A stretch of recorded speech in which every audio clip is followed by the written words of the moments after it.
Hi everybody, I'm Vitaly Kubila from Denver, from SK Flask. Enjoy your day. You're listening to DUfootballshow. That's right, Sam. Professional footballer Vitaly Tribilia introducing us. Yep. That was a great day. I'm still over the moon about it. Dare I say, close personal friend of the show, Vitaly Tribilia. Damn straight. Do we really have to talk about them winning a fucking title? Yes, we do. Let's start the show. Born in the land of Bowie, Maryland. Bred to be a fan of fucking Everton. Punch you in the eye and drink your rye. Sam Huston. Sam Huston? Arsenal fans have another Sam. AKA the fucking Gooner Graham. Stump of my lord. Look straight in shorts. Sam Graham, hey. Sam Graham. Drunkard United!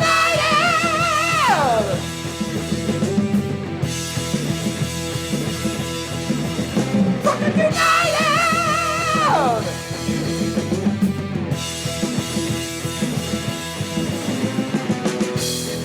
Hello and welcome to the Drunkard United Football Show, a completely biased recap of the English Premier League as told by two common American schmucks. I am your host, Sam Huston, and across the way, looking down at his phone, incredibly pleased with himself, is my co-host, Sam Graham. Sammy, how you doing? Not bad. I just, something from Facebook that was very funny. A friend of mine I went to school with shared something earlier, said once upon a time there was a competition and Flavor Flav was the grand prize. Do you remember Flavor of Love? Yes, I do. Yeah. And my comment on that was the fact that that existed at all is the perfect foreshadowing that 2020 was going to happen. Well, and I got a couple laugh reactions. Dare I say this week, the cherry got put on top of the 2020 shit Sunday. For you, yes, it did. Yep. Oh, we're recording at Studio H, just outside our nation's capital. You can check us out on all podcasting platforms. Please be sure to rate, subscribe, review, share with your friends, all that good stuff. And should you want to chat with us, there's many ways that you can. Sammy, why don't you tell the good people how they can get in touch? Sure. We are very active on social media. It is at DUfootballshow on Twitter, Instagram, and Facebook. So make sure you check us out, DM us, talk to us. We'd love to have a good conversation and some banter back and forth. And then DUfootballshow@gmail.com to get in touch via email.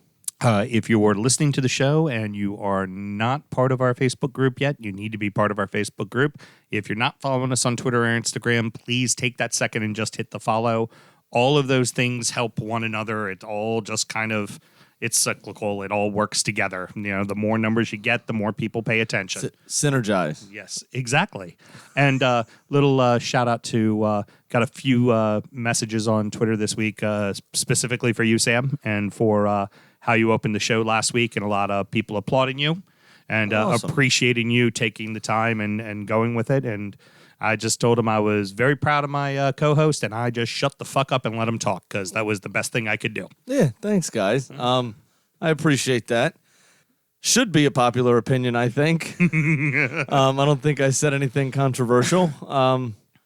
But yeah, it's something that needs to be talked about, needs to be stood up for. So a lot of idiots run around and don't adhere to that, and it's pretty annoying. Pretty simple. We have one rule, DBAC. Don't be a cunt. That's pretty easy. Sam and myself both work in the wine and spirit industry and both have a deep, passionate love for all things distilled spirits. Well, I mean, I don't really work right now. But anyways, as the red-blooded Americans we are, we vow to have a drink in our hand throughout this show and every single show. The gin bandwagon is still a-moving. Sammy, what we drinking tonight? So we have Vigilant District Dry Gin. This isn't made in DC, is it? This is Joseph Magnus. It is made in DC. Okay. I didn't see it on the bottle for some Hendrick, reason. the District Dry. Well, that's why I was wondering. Mm-hmm. Also, one of the botanicals there, Marion Berry. Yep. Yep. I never thought that was pretty funny. Bitch set me up. Yeah. 84 proof on this one. It's got tarragon, Marionberry, sumac, thyme, and bergamot orange. Whatever the fuck that is. Very tart orange. Yep. So there you go. We have the Fever Tree elderflower and Fever Tree citrus. Yep. You did 2 tonic waters in this one. Actually, pretty balanced, to be honest with you. I'm very much enjoy it, along with lime juice and chamomile bitters you used in this one. Precisely why I did it, because I had it without the elderflower at first, and I felt it was a little too tart. Came off kind of like a limeade with no sugar in it, and the quinine was really kind of overpowering it. Right. So I knew elderflower would give it a nice soft roundness to it, so that's why I went ahead and added the elderflower tonic as well. There you go, 84 proof, and you didn't tell me how much this cost. About $39.99. There you go. It's pretty much every craft gin is going to be $39.99 to $44.99, pretty much across the board. Yep. So there you go. Excellent little cocktail on a nice hot, almost summer day. And I'd like to Actually, it is summer. The solstice was 3 days ago, wasn't it? Hey, Sam, why don't you look, because I added a second line to this as well. Remember to say drink responsibly, you fucking tool. Seriously, how about you fucking remember to say it? And you still didn't remember to say it. Well done. Everybody remember to drink responsibly. Thank you so very much. All right, kids, let's have a good show. Let's do it. Like what I did there, didn't you? Yes. Because I knew you wouldn't fucking read it. Yep. It has finally happened. 30 long years of waiting. And what is the cherry on top of the pile of shit that is 2020? Liverpool are champions of England. Liverpool 4, Palace 0. Chelsea with the assist, 2-1 over Man City. Liverpool dominate their match against Palace, and Chelsea help out with the assist to get them the title. I think the stat was tossed around that Palace didn't even have a touch in Liverpool's box. I have that written down. That is ridiculous. I mean, granted, Zaha went out very quickly with an injury right off to start the game, so just by dumb luck, Zaha would have probably gotten the ball inside the box At once. Yeah. The ball never went inside their defensive box. I mean, there's dominating a team, and then there is that. I mean, I don't. It's insane. I'm not gonna drop to my knees and start sucking everybody's dick like everyone else is fucking doing and crowning them the greatest team of all time. But that shows you what a fucking champion is right there. Oh, when yeah. you dominate a team that badly. And they might end up beating Man City's 100 points. Yeah, I mean, And if they do, there really isn't a whole lot of arguing. No, You know, with that point total, it's astonishing. Yeah. They've been very good. They've been very, very good this season. In this game in particular, outshot Palace 21-3 overall, 7 shots on target to Palace's none, obviously. 3/4 of the possession was with Liverpool during this game. Insanity. Trent Alexander-Arnold, sublime free kick. Mm-hmm. That was on par with James Ward-Prowse's this weekend, if That not was better nasty. than. Yeah, both of them just dirty-ass goals. Yep. You couldn't really beat it. Fabinho, you might as well call him Zeus because he would just dropped a thunderbolt. Mm-hmm. Almost ripped the net off the upright, which was absolutely insane. There was a great camera angle too from right behind him in the replay. That just you see the movement, you see the flames coming off the back of the ball. Like, that's not fair. That's not fair. That's not fair. Yeah, you can't hit it any more perfectly than that. Salah scored. Fabinho with the pass to Salah, absolutely sublime. Mm-hmm. Showing a soft, deft little touch, little dink over the top. Salah ran onto. Great first touch, sorted his feet out well, and scored. And then Sané with an excellent finish, but the through ball from Salah. You mean was, Sadio Mane? What'd I say? Said Sane. Oh, Sané's with yeah. City. Sorry, I put them together. Yeah, no worries. I wrote Sané. That's weird. Sadio Mane, Yes. You're correct. Thank you. Sorry about that. But the pass from Mo Salah Oh, was it was a absolutely beautiful pass. sublime as well. Took it completely in stride, and then a fine finish from him. It was a delectable array of goals to choose from with this wonderful smorgasbord of talent. It was kind of insane because they really didn't look the part in the Merseyside derby. I was going to say, and it completely failed to impress in that game. I mean, do you credit Everton for slowing them down, or do you just say they had a bunch of cobwebs? I mean, because Everton made them look ordinary when they made them look real ordinary when they played. Some of that is cobwebs. I think some of that is a derby, and nerves are high. Right. I think some of that is it's a derby that you're supposed to get up for, but getting up for it revolves around the atmosphere that didn't exist. Right. Is the other piece. Hard to also get up for that game when you know you're not winning the title That with day. that game. Yeah. Where when you're playing Palace, you could go, all right, we know City's next game is Chelsea.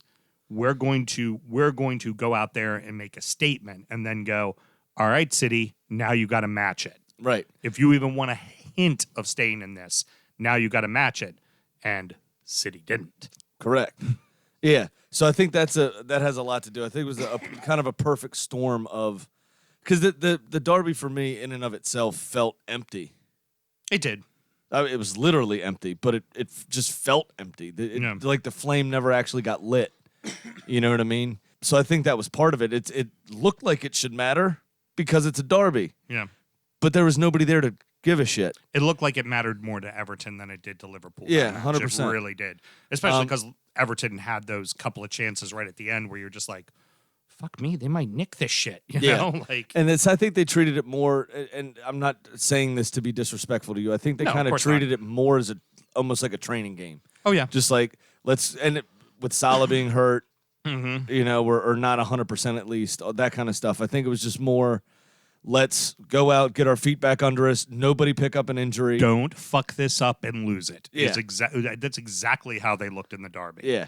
And then knowing that Palace was coming, Then this. able to just and take the shackles and a off. Palace team that, dare I say, has been a fucking bogey side for them. Yeah, definitely. Like- Over the like- last like 2 years or so, yeah. The last team to beat them in Anfield, Palace. Yep. The year that they, the slip and fall, Cristanbul was down 3-0 in the 85th minute. Palace scores 3 goals to tie it 3-3, which ultimately sealed defeat for Liverpool for the title. I mean, Palace plays them very, very well. Palace gets up for the big teams, and they made Palace look like Norwich. Yeah. I mean, they whooped their ass. Yeah. They've been lacking kind of that statement game. We talked about this before the break where A lot of 1-0 wins, a lot of unimpressive. Yeah. having a bit of a bobble, and or what seemed to be a bobble for such a great season. And they really turned the style on. I mean, Palace didn't stand a chance. No. Roy Hodgson looked like an Alzheimer's patient on the sidelines, just kind of like, what do I do? Where am I? It was terrible. So moving on to the next game, the fact that Chelsea beat City and that secured the title for Liverpool is what everybody's talking about. Yep. That was a phenomenal fucking match. Probably one of the best matches of the fucking year. It was awesome. That game definitely was the best one since. incredible. Yeah, it was definitely the best one overall since they came back. Oh yeah. By far. Christian Pulisic was awesome in that game as well. You're gonna sign Timo Werner? Great. I'm still in the starting 11. Yeah. Fuck you is exactly what Christian Pulisic has said since the restart. 100%. City had 64.7% possession, to be exact. Yeah. Managed just 2 shots on target, which is unlike them in every sense of the word. And typically you would see somebody having good possession on Chelsea. Chelsea, normally the defense folds and makes a mistake, and they just didn't really make any mistakes. Under Frank, yeah. Yeah. But on the flip side, Chelsea were very efficient, so efficient that it was almost scary because now they're going to add one of the best goal scorers in Europe to their lineup next season. And they just added a playmaker from Ajax. Yep. The winger, I think he's Algerian. Ziyech. No, Moroccan. He's Moroccan. Ziyech, yeah. But they had 10 shots on target with just a third of the ball. Yeah. Which was pretty insane. Pulisic's goal was awesome, like I said. Oh, gorgeous. Couldn't really beat it. Was it De Bruyne? De Bruyne Yeah, on the it free was kick. a free kick that was also Nasty. excellent. A lot of excellent free kicks this week. This whole week that were absolutely brilliant. And then the Brazilians took over, which was fun. Fernandinho with a very obvious handball. Fernandinho doing what I like to call his best David Luiz. Yeah. And getting a red card. Yeah. As I can't remember who shot the ball now. Willian, I think, shot the ball originally. Yes. And Tammy Abraham put Fernandinho under pressure, who just slapped the ball away with his left hand. But he's an outfield player, and you can't do that. No, you're not supposed to do that. And you saw his face when they were waiting for VAR. They have another Brazilian on the team that actually plays keeper. He's the one that's allowed to. Yeah, he can touch it with his hand. Not Fernandinho. Not Fernandinho. And so referee somehow missed it originally. VAR caught it, of course, which you would expect them to do. Right. Fernandinho was sent off. Then Willian put the penalty away brilliantly. I would debate if it was Virgil van Dijk that did it. They'd somehow explain that it was okay that he did it. But that happened. What game that happened in? The Wolverhampton Wolves. game. Yeah, that's what it was. Yep. But just it was a end to end stuff. It was awesome, and Liverpool are deserving winners this season. There's nothing you can say about them, that would lead me to believe that they don't deserve this title. Oh, I agree.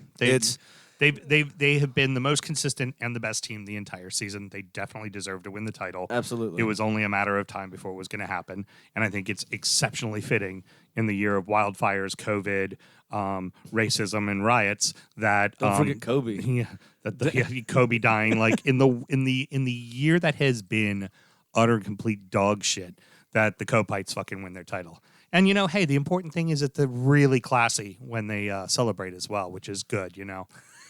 Lighting off fireworks at the, for some reason, they're still concerned about little old fucking Everton, that they needed to go to the Everton supporters building and shoot fireworks at it, because it had blue lights on it, because, fuck them, And then the Liverpool Echo, being the stand-up fucking organization that they are, went ahead and blamed Everton for them shooting fireworks at them. Yeah. Fake news. I mean, their skirt was too short. They shouldn't have been wearing a hoodie. Yeah, clearly keep Everton was going. asking for it. I didn't see any of that. All I can say is, you will be the same way Friday night, shooting fireworks off into the air when you shouldn't be. So no. I influence others to do it for me. But so I really think this is the pot calling the kettle black here. Oh no, in my opinion. No. Those are people who I happen to associate with take it upon themselves to shoot off fireworks, not me shooting off fireworks myself, because I know I'll blow my fucking hand off. So I stand the fuck back and let the slightly stupid, what they think themselves are professionals do it, aka our boy Auburn. Because he likes to blow shit up. Yes, he does. That's how he rolls. And I will say there was one funny thing they did, and Evertonians blew it out of proportion. A few Copites walked down to Goodison. Now, there was reports that they were spray painting the building. None of that fucking happened. Right. None of it happened. They came down to the building. They had a Liverpool flag. They draped it over Dixie Dean and stood in front of the and somebody said, oh, they defaced the statue. Everton came out immediately and said they hung a flag over it. Some red chipped off the flag onto the statue. We wiped it off and it was gone in 5 minutes. Get over it. Right. You just relax. Well, after 30 years of pent up frustration, right, and seeing their biggest rival in Manchester United have so many. Right? Mm-hmm. And surpass them in overall title count throughout top flight history in England. For them, it's just a lot of pent up frustration, and they're going to take it out. You're closer than Old Trafford. Yeah. So they had to come down and mess with you. Oh, and they were down in Center City. You just see the debris and everything left over the next day. It was pretty bad. Yeah. It's Copite behavior. It's what we expect. So it's, the mentality of this team is something to be admired as well. You look at making it to the final and what happened with Loris Karius in the Champions League 2 years ago, and then to get yourself back up for it. Put on the challenge they did to City last year. A second ever highest point total, and they come second. Yeah. Because Man City set the pace and had the highest ever point total. Mm. And then... Hey, credit where credit's due. They lost that at Goodison Park. But to then get back to the Champions League final as well. Right. Win the damn thing. Then to get yourself up again this season and put on the performance. Like they didn't miss a beat. And it's a crazy thing in sports, man, when after you start winning a lot, it's sometimes hard to motivate a team. Which is why you see the best teams always freshen up, bring new players in, mix the group up, trade some people. Why would you let somebody like that go? Well, we need to freshen the group up and keep them hungry. And they've done it excellently with their kind of Moneyball thing they're doing up with the transfer round table, which isn't a normal thing in football. Right. And they kind of brought it in. Now, obviously, they have more money than the Oakland Athletics did, but it's transfer by committee. Right. They look at all various aspects of sports science and statistics to see who is going to fit in to this style of football, and then ultimately Jurgen Klopp looks at the player's temperament and says, "Yeah, go ahead, do it." So it's interesting model, something we haven't seen, and they thoroughly deserve it. It's annoying to me too, as much as I hold up the flag for Liverpool just to piss you off. Right. I don't like them either. Right. So it's whatever. It is what it is. But Well, you know what they weren't? They weren't undefeated. you're absolutely right. We still have that. You know what they didn't do? They didn't win a treble. Man, you did that. Yep.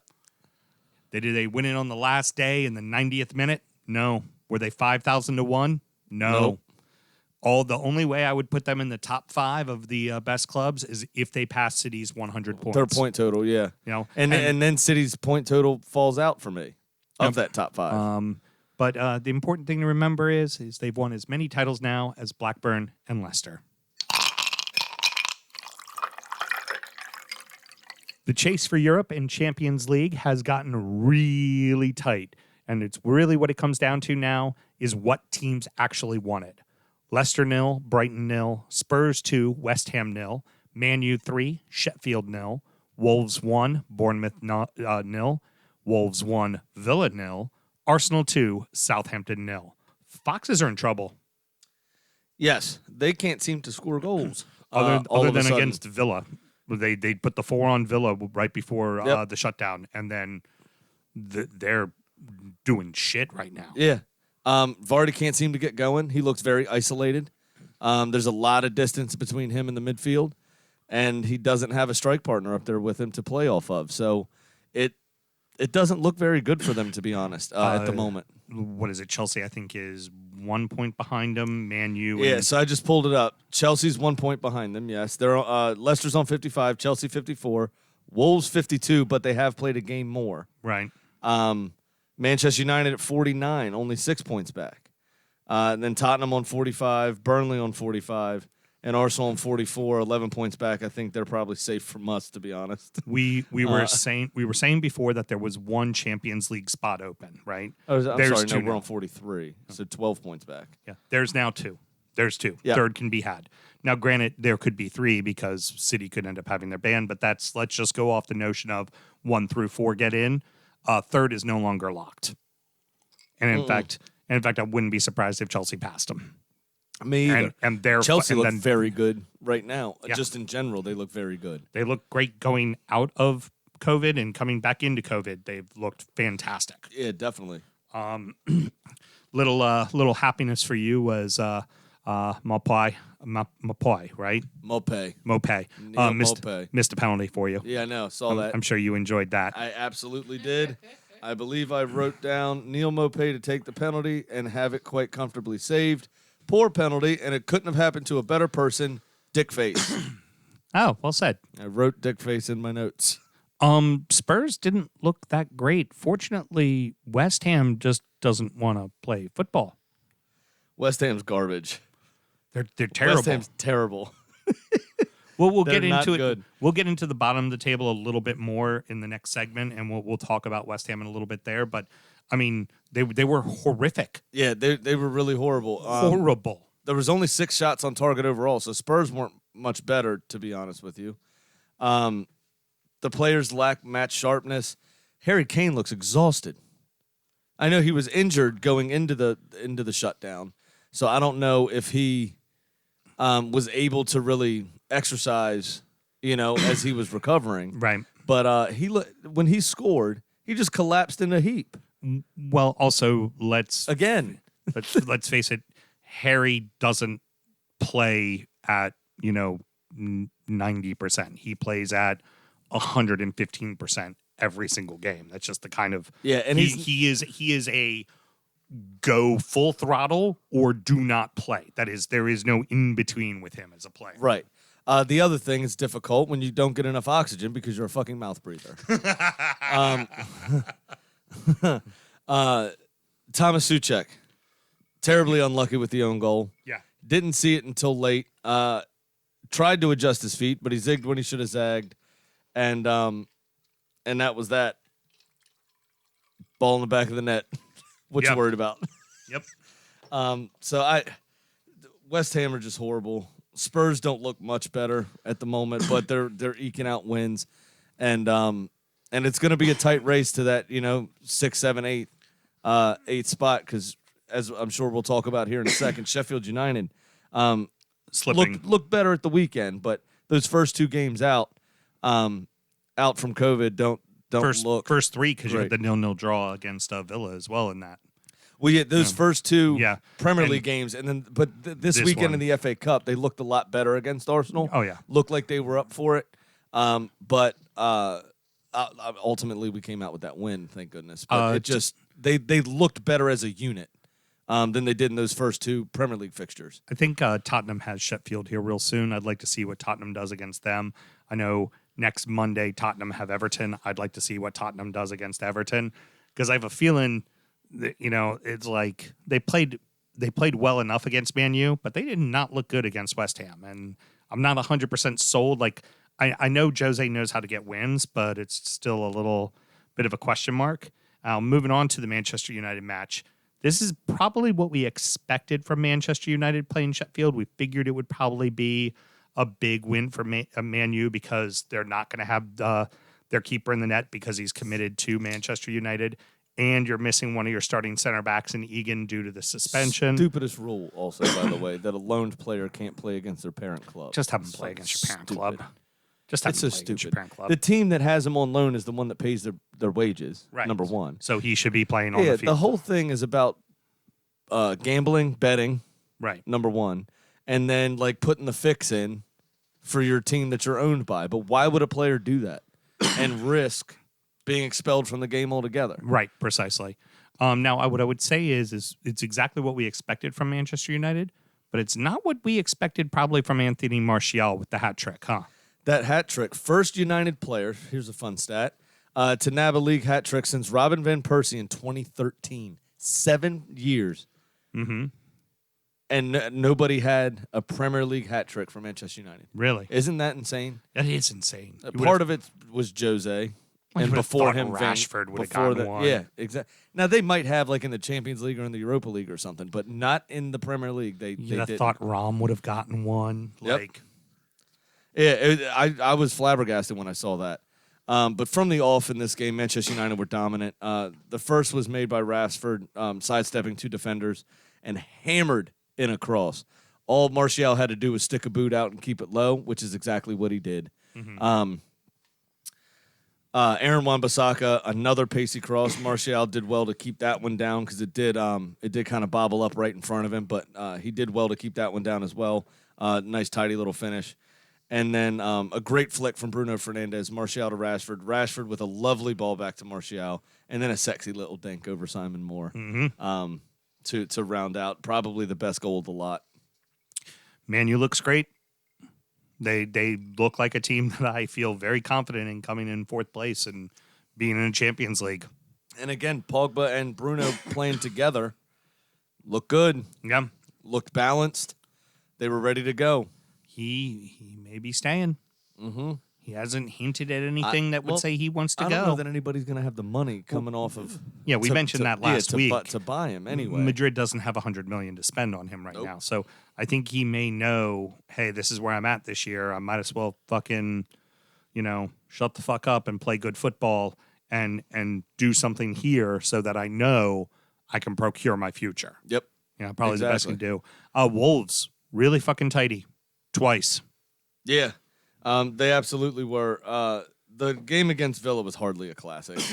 Oh, God, no. That was... And then I could have lived without that one, to be honest.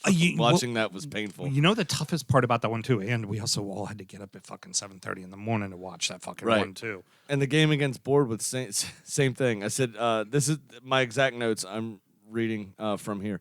This definitely wasn't a classic. LOL. I'm really struggling to write things. These highlights suck. Very turgid and tedious. What a cross from Traore headed and finished by Jimenez. Yep. Those were my notes. That was it. That little cross and header helped me hit my bet. It did. And then that nice little pass from Salah to Mane helped me hit my bet. Yep. Good for you. How'd your bet go? Did not go so well. Okay, I just wanted to check on that. Yep.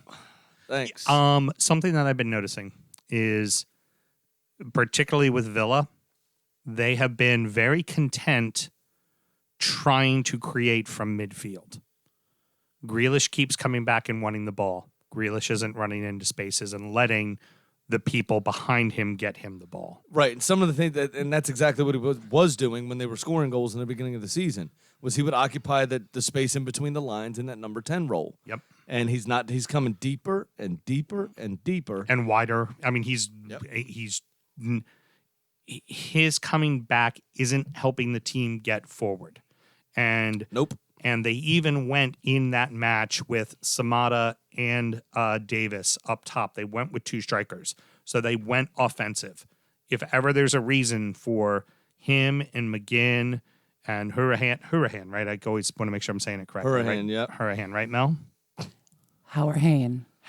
Okay. And Our hand. Okay. I learned that. Okay. Very good. Shit. Yeah, you got to do a shot of Malort. I learned that. I corrected him, and he hands me a freaking shot of Malort. Just all of those guys are playing so deep. They're forgetting that their job is to attack the goal. And teams are going, okay, well, why don't you sit outside the 18 and pass the ball around and aimlessly put in a cross? And that's Wolves just went, okay. I mean, we don't have to take the game to you. Right. We'll get our goal. We know we will get our goal. And they did. And they did. A lovely ball from Jimenez and great hold-up play by Johnny to get Dendonker the ball. It was and then a fantastic strike, to be honest with you. Oh, are you videoing me for this? Yes, of course we're videoing you for this. I mean, what do you want me to say? Fortunately, all the other teams suck really bad around you. I mean, we can't score.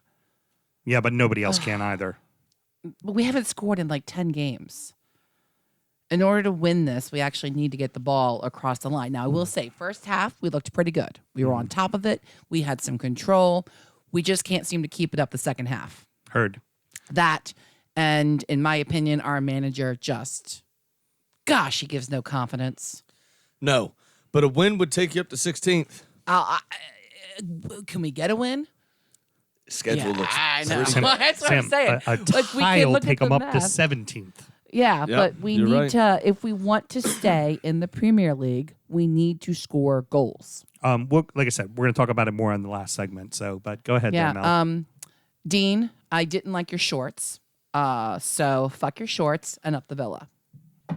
Yeah, our coach was wearing shorts and a polo shirt for one of the games. Nice. And she's apparently gotten used to fucking Malort again. Yep. Not even Just a like face that. this time. Nope. I'm bitter.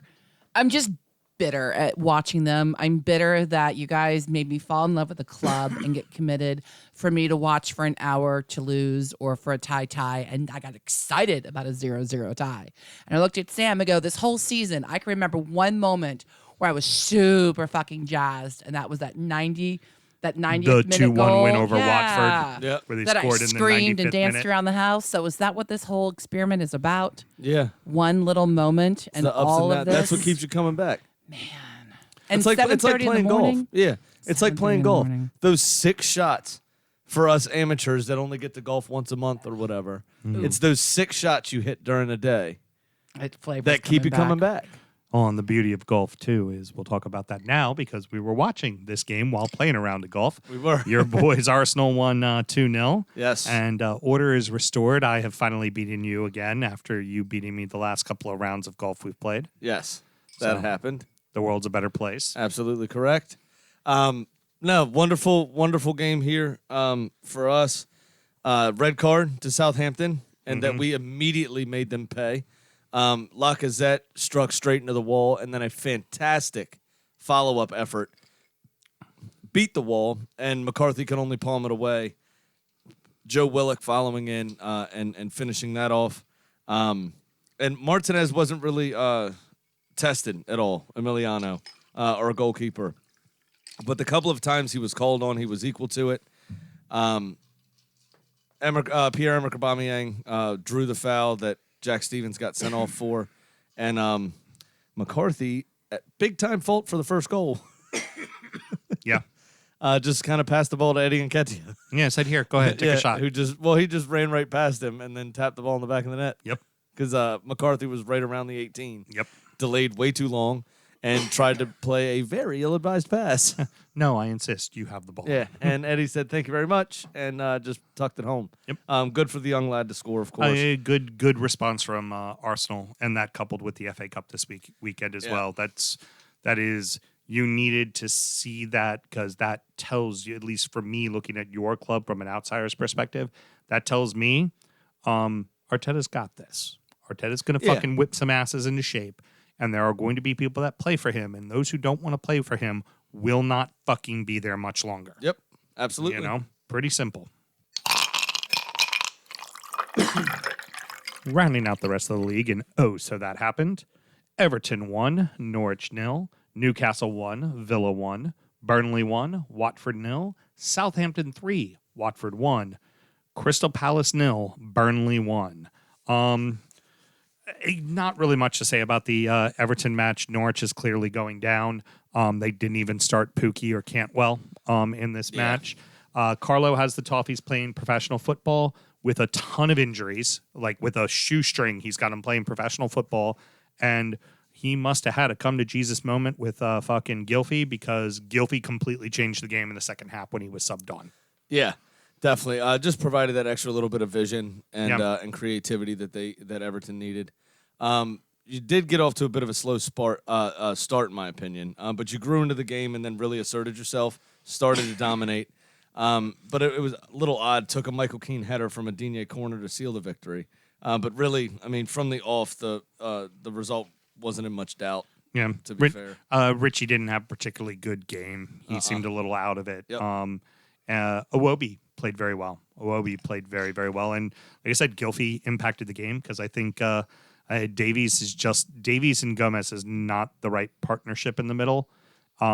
Davies still has a lot to learn about playing central midfield. But they play the same position, in my opinion. They're both box-to-box guys. They do. And so it kind of unbalances that midfield. You know, they both make the same. It's almost like the Steven Gerrard, Frank Lampard problem that England used to run into, where they play the same fucking position. So they make the same runs. They think the same. Their movement's too similar. They get in each other's way.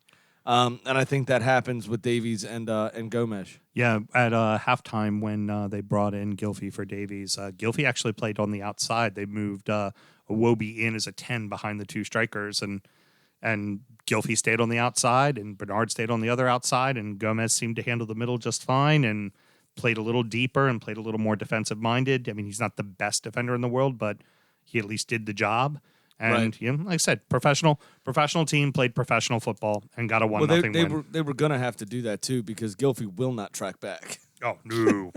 So they couldn't miss that in the middle. Well, Iwobi, if nothing else, will always work hard.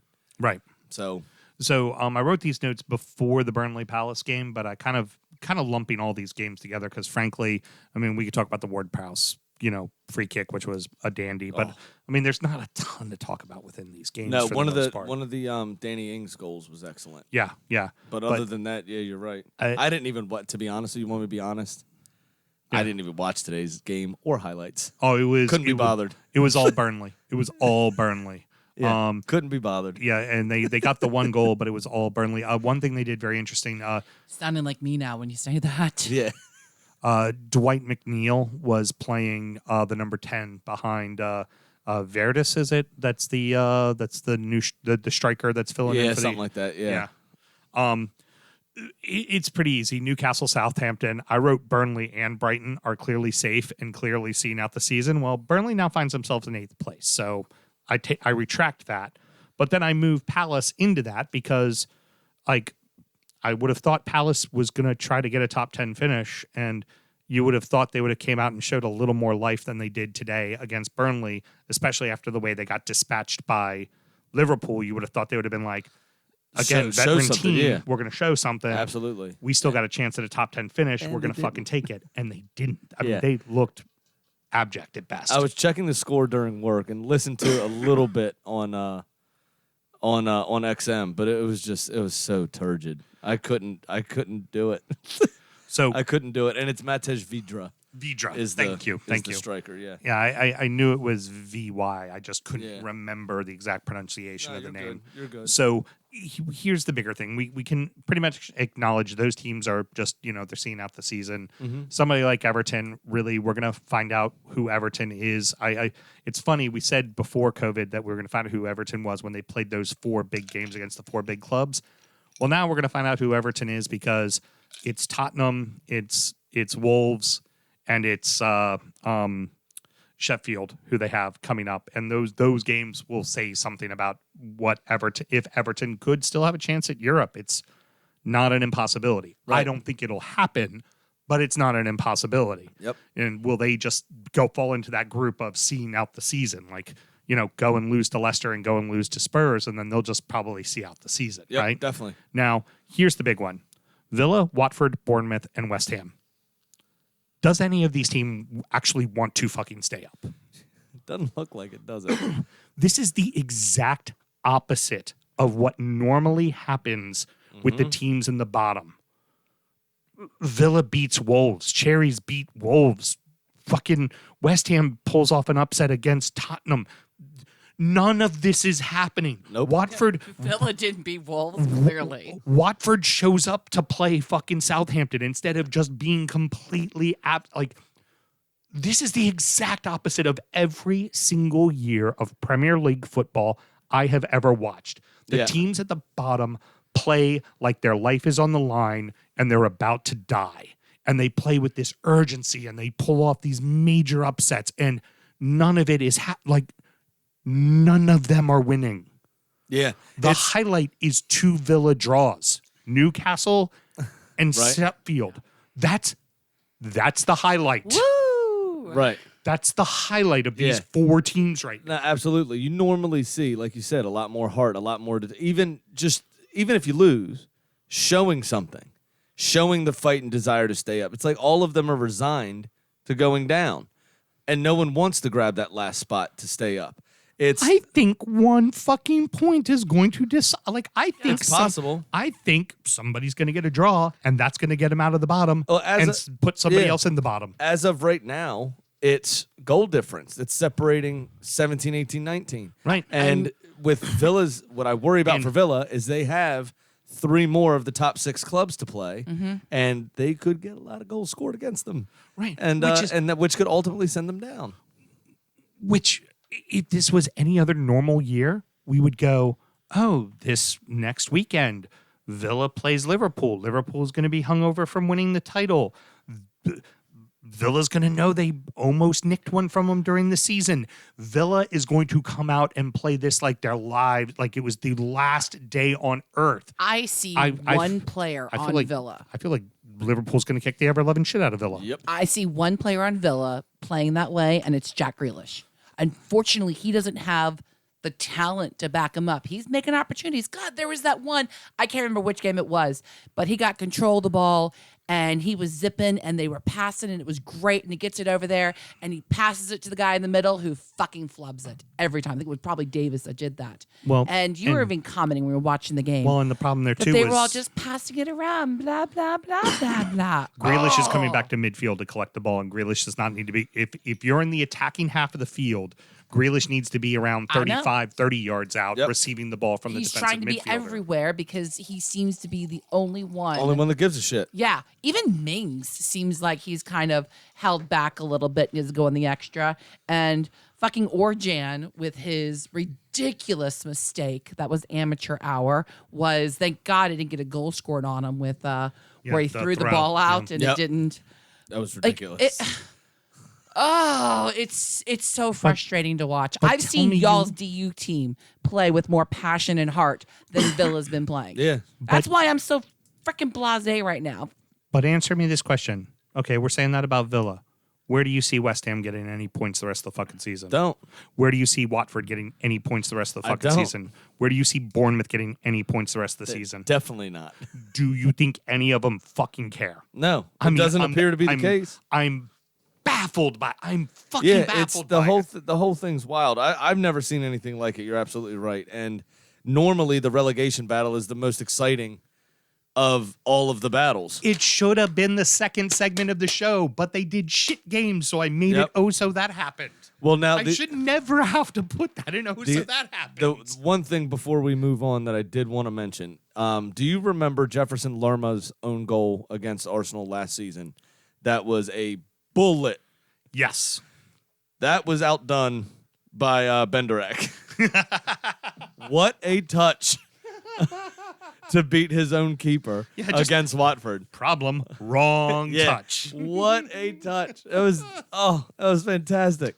That was absolutely the pick of the lot in that game for goals, and it was scored on his own. And Watford showed absolutely fucking nothing. Nothing. Southampton scored all 4 of those goals in a 3-1 win. Yeah. It was absolutely pitiful. Fucking horrible.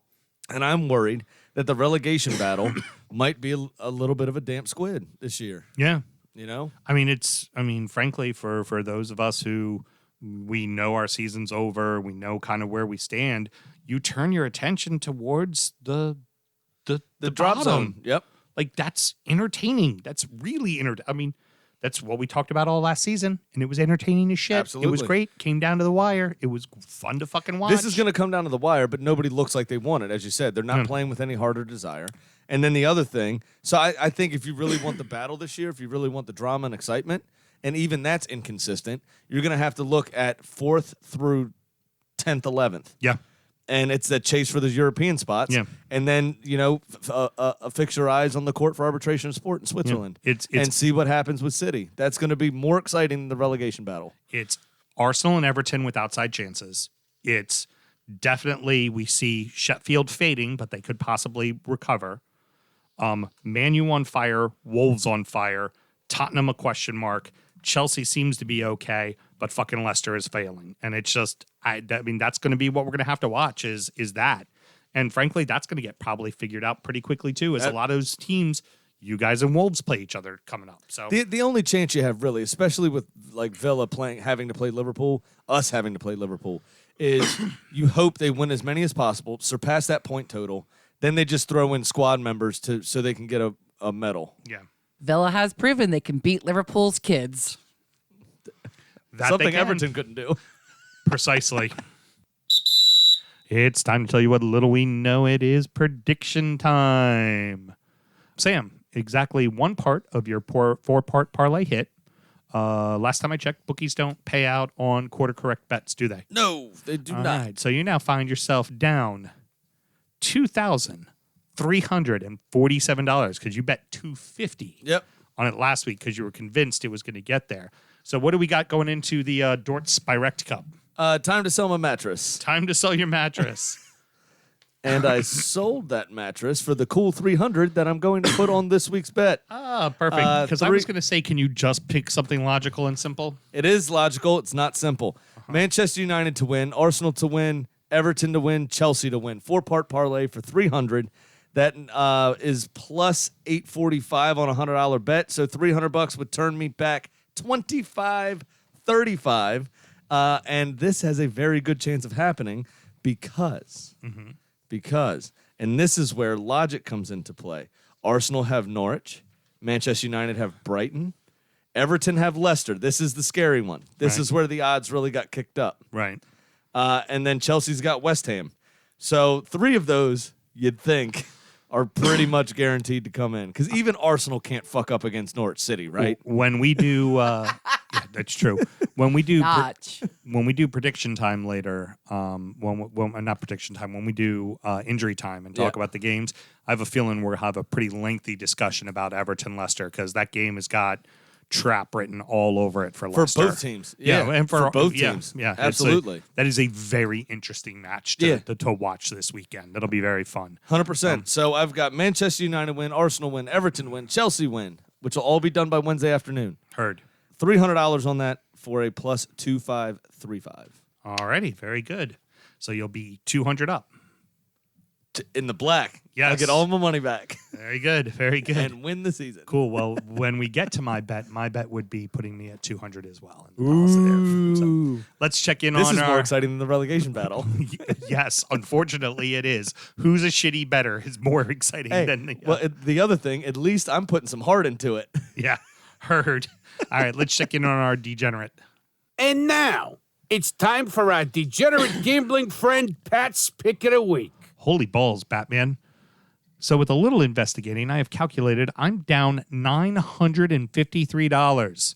See what happens when you shoot it everywhere when all the teams come back, Pat? You got That's yourself right. into trouble.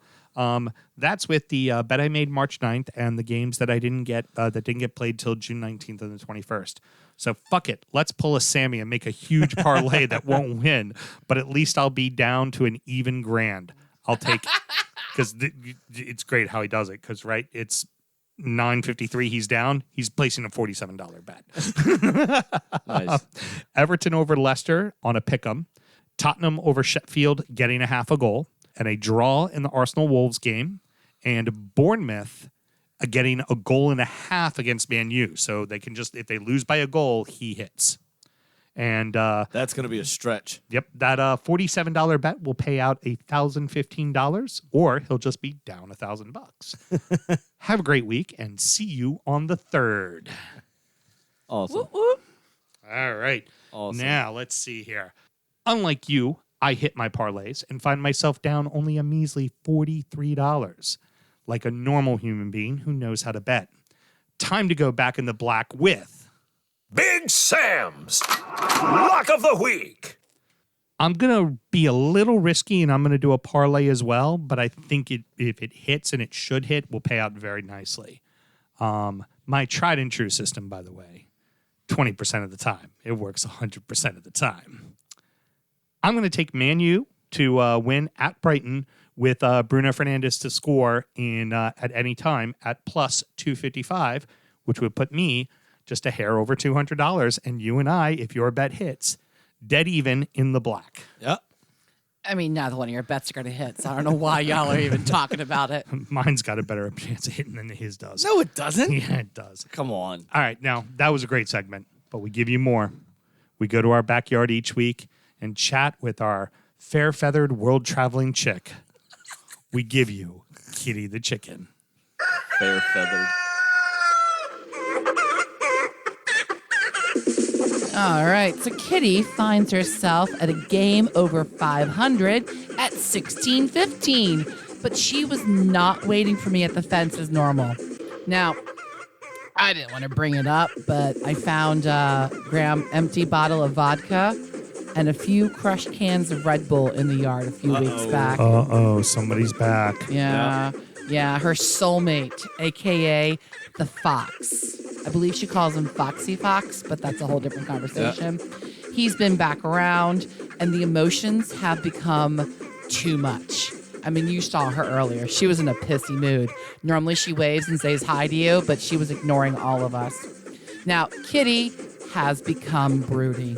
Oh, no. She's closed in the hen box and is refusing to come out. I offered her Everton hosting Leicester with no response from her. So I'm just going to assume she's picking a draw. Fair enough. She's not even answering. No. And you know what? Shame on the Fox. He's trying to get his 100th career Premier League goal, and he's trying to get off the snide and score some goals again. And what does he do? Comes crawling into our backyard to hit up Kitty again. Just fucking with her emotions, man. Well, Kitty just wants to be loved. yeah. I think Kitty just wants to be on her period in peace. Yeah, she is definitely a hormonal broody chicken, but she still would like to remind everybody to both gamble legally and responsibly.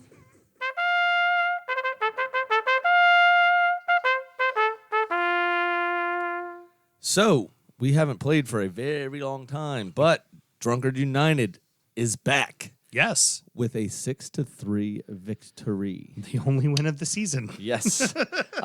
We played a couple of our friends, African United, our boy Raf.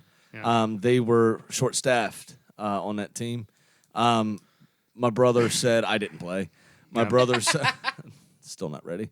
My brother said that we actually were pretty dominant from the off. He scored 4. Josh had 1, and Pat had 1. Nice. Yeah, for a 6-3 win, and said they led the whole match, and it was great to come back to. So I think I am going to play tomorrow night. I haven't. I'll think about it. Well, tonight through the magic of radio. Yeah. Sub a lot. What are your thoughts, Coach? Oh, I ain't going nowhere near that place yet. No. Yeah, I haven't decided yet. I'm debating. A friend of ours, I don't want to call him out, but he used to maybe be around Soccer Dome quite a bit and said that it wasn't clean before all of this. What makes us think it's going to be clean after all of this? That's true. That's exactly right. So, yeah, we'll see. But great to come back to a win. Even if I wasn't there, good to see the boys stretch their legs a bit and get out and do something. Yep. So let's go ahead and check in on FK Slutsk, our favorite Belarusian Premier League team. Our friend of the show, Vitaly Tribilia, did start this week on Friday. Played a pretty decent match. Looked good back there. Slutsk shot out to a very early lead. Got the went ahead 1-0 in about the 16th, 17th minute. Right. Unfortunately, a wonder goal. Floater that hit the top of the underside of the bar and didn't go back into the net. It hit the backside of the bar and net. Boom, boom, just upper 90s, floated it right over top of the keeper who looked like he was doggy paddling trying to get up to it. Right. Doggy paddling. Well, you know that one where you go to dive and your other arm's going, Yeah. I'm going to wave in the air. I'm going to get faster. I'm going to get higher. Trying to extend the jump a little bit. Just nasty. And then unfortunately the keeper on a fast break at the end of in the second half wasn't able to collect a ball, and the rebound popped out and the guy just popped it in. So find themselves losing 2-1 and yet another defeat. I think this is now, of their last 9, they have 3 draws and 6 losses, and I believe this is now 5 losses in a row for them. So having a hard time. Now, important thing to note. Last week I was talking about sex bees. I've researched this a little bit more. It's actually for the betting company that is involved in sponsoring FK Slutsk, and they're actually sex rabbits. They're sex rabbits, so they got bunny heads on. So because that makes a difference. Yeah, but yeah, they're definitely. I mean, I sent you the video. You saw. They're just hot girls in leotards with yellow garters and. Well, we don't know if they're hot. They have nice bodies, right? Okay, but very fit women. Yeah, and then wearing these kind of 3-dimensional weird ass fucking rabbit heads. Do you remember the Da Vinci Code? Yes. Do you remember the pagan rituals that the grandfather was doing? That's the bunny head that it reminds me of. That's just fucking wrong. Yeah, it's very strange. Kind of stuff. Yeah, it's very strange. I don't get it. We think we kind of tried to dissect it. We think it is rabbit because rabbit's foot, lucky for betting. Right. And be honest, mostly men are the ones partaking in that activity, especially betting on sports in general. And they've used very attractive women, combined it with a lucky in the Eastern animal. European accent, being men like bet, men like sex women. Rabbit lucky, make sex rabbit. Well, haven't you ever heard the idiom "fucking like bunnies"? Very true. I mean, that Also was just true. a quicker road, right there. I did Also it in 3 true. words. Very true. So, So yeah, I think the sex rabbit was born They off have- the back of that. yep, they have sex rabbit mascots. Yep. Makes me love them even more. Yeah. I would like to use that company to bet with. I kind of want to make that the title of the show. Sex How many rabbits? people would listen to the show just because we titled it "Sex Rabbit"? Yeah. Okay. A lot, Yeah, we're good. So, Sammy, any parting words? Yeah, just real quick, we have some very interesting news here. Quickly on the FA Cup, you have Arsenal beating Sheffield United, Manchester City beating Newcastle. They will meet in one semifinal.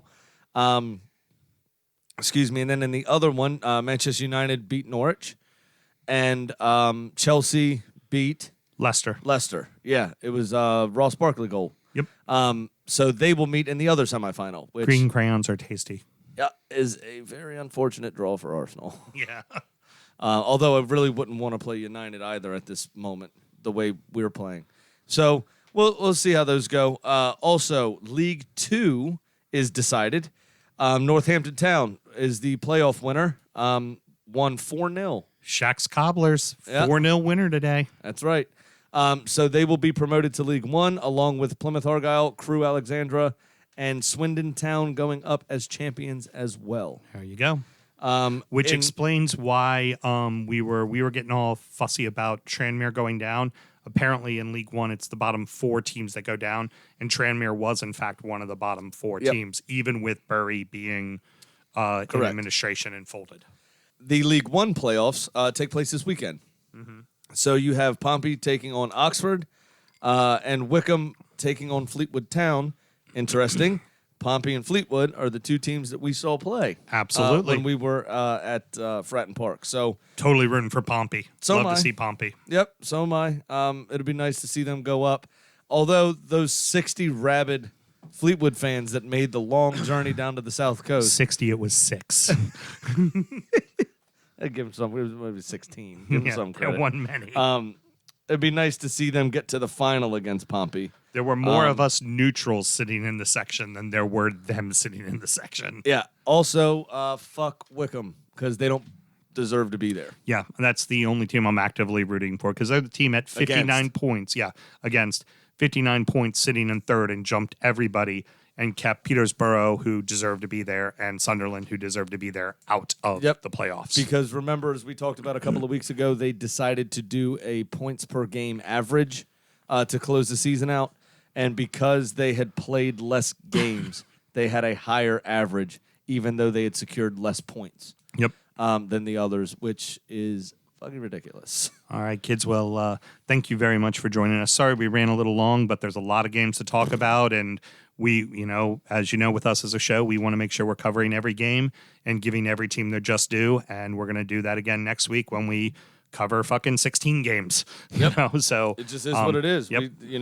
We're here for you guys. We like to try to keep it under an hour, but we're also not going to not talk about all the clubs and all the games. Come on, you're producing content, and you have been this whole time. So I say kudos to the 2 of you. That's right. And you can also find the extra content we produce at www.patreon.com/DUfootballshow. Which, again, thank you to Dave, who signed up last week, and then Chris, who signed up this week. Absolutely. It's awesome, gentlemen. Really appreciate the support. All the cool kids are doing it. That's it. Hope you enjoy everything that we put out.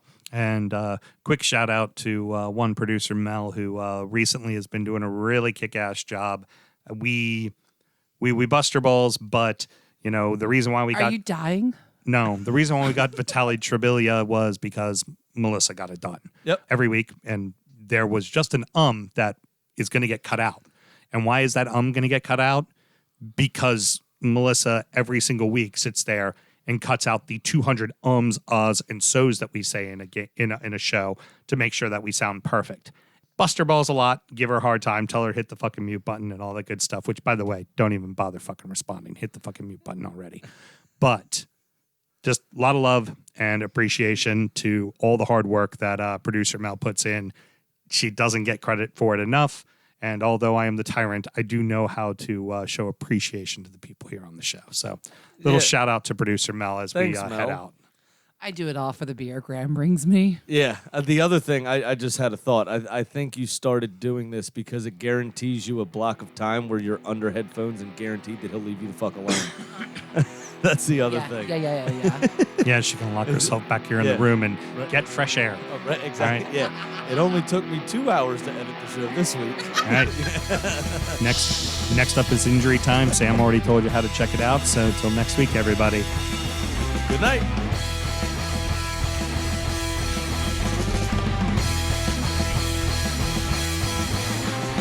Born in the land of Bowie, Maryland. Bred to be a fan of fucking Everton. Punch you in the eye and drink your rye. Sam Huston. Sam Huston.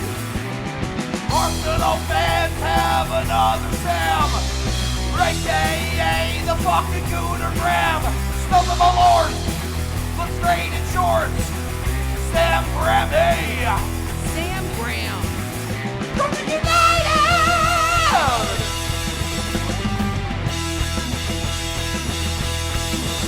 Drunkard United.